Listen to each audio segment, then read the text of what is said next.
Hello friends, how are you. आज हम मोलरता के नोट्स लाए हैं। हम मोलरता के नोट्स को देखेंगे और मोलरता किसे कहते हैं इसको समझेंगे। मोलरता, मोलरेटी, इंग्लिश में इसको मोलरेटी बोलते हैं। 1 लीटर विलयन में उपस्थित विलय के मोलों की संख्या को मोलरता कहते हैं।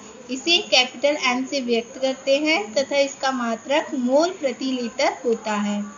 मोलरता का फॉर्मूला विलय के मोल बट्टे विलयन का आयतन लीटर में।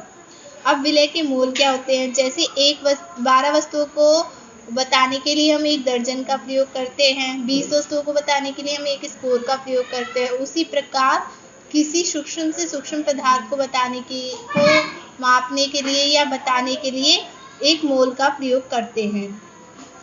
अब हम इससे रिलेटेड न्यूमेरिकल्स को देखते हैं, क्योंकि एग्जाम में न्यूमेरिकल्स बहुत ज़्यादा आते हैं। मोलरता इन सब से रिलेटेड।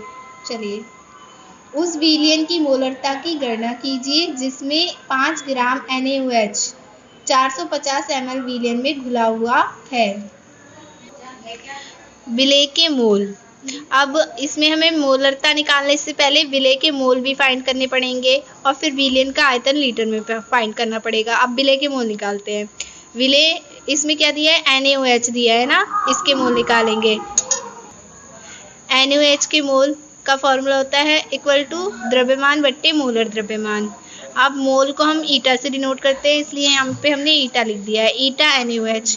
अब द्रव्यमान हमें दे रखा है क्वेश्चन में 5 ग्राम, वो रख दिया। मोलर द्रव्यमान हम इसका सोडियम का मोलर द्रव्यमान 23 होता है, ऑक्सीजन का 16 और हाइड्रोजन का 1 होता है। इन तीनों को ऐड कर देंगे तो 40, टोटल NaOH का मोलर द्रव्यमान 40 ग्राम प्रति मोल आ जाएगा। ग्राम से ग्राम कैंसिल हो गया और सॉल्व करने के बाद 0.12 मोल आ गया। अब विलयन का आयतन हमें मिलीलीटर में दिया था तो उसे लीटर में चेंज करेंगे। लीटर में चेंज करने के लिए 1000 से हम डिवाइड करते हैं तो 0 से 0 कैंसिल हो गया और इसको डिवाइड करके 0.45 लीटर आ गया। अब मोलरता का फॉर्मूला होता है विलय के मोल बट्टे विलयन का आयतन लीटर में। अब इस फॉर्मूले में वैल्यू रख दी है हमने। मोलरता बराबर विलय के मोल इतने आए थे हमारे निकल के और विलयन का आयतन लीटर में इतना आया था। इनको सॉल्व करने के बाद मोलरता की वैल्यू इतनी आ गई। हम मोलरता को अन्य रूप में इस तरीके से भी लिख सकते हैं, M = WA × MA/V/1000। अब जहाँ WA विलय का द्रव्यमान, MA विलयन का और V विलयन का आयतन मिलीलीटर में और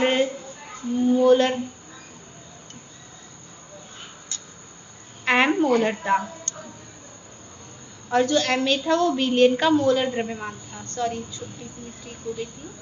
अब नेक्स्ट क्वेश्चन आप लोगों को मैं दे देती हूँ, आप ट्राई करना उसे। अगर नहीं होता है तो आप मुझे कमेंट बॉक्स में कमेंट करके बता सकते हैं, मैं उसका भी सोल्यूशन आपको प्रोवाइड करा दूँगी। मोलरता की गणना करो H2SO4 के विलयन में, जिसमें 4.9 ग्राम के प्रति लीटर विलयन में है। Thank you and like, subscribe my channel. Thank you. Share this video.